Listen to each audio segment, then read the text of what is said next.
ముందుగా అందరికీ వినాయక చవితి శుభాకాంక్షలు. ఈసారి మీ గణేషునికి ఇలాంటి నేతి లడ్డు అయితే ట్రై చేయండి. ఖచ్చితంగా అందరూ సింపుల్‌గా అర్థమయ్యే విధంగా అయితే ఈ వీడియో చేశాను. పూర్తిగా అయితే చూడండి, ఖచ్చితంగా అర్థమవుతది.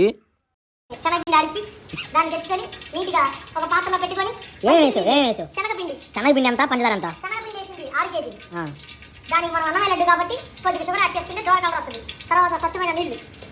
షుగర్ ఎంత? 6 కేజీలకి ఎంత పడుతుంది? 6 కేజీలకి 1/2 కిలో. 1/2 కిలో. 1/2 కిలో పంచదార వేసుకున్నాక నీట్‌గా రెండు డొక్కులు నీళ్ళు పోసుకొని కలుపుకోవాలన్నమాట. ఉండలు లేకుండా శుభ్రంగా ఇలా కలుపుకోవాలి. అలా ఉండలు లేకుండా కలుపుకున్న పిండిని ఇలా నీట్‌గా జాలి పెట్టి ఆయిల్‌లో అయితే వదులుకోవాలి. ఇప్పుడు మనకి బూందీ అయితే రెడీ అయిపోద్ది. తీపి బూందీ.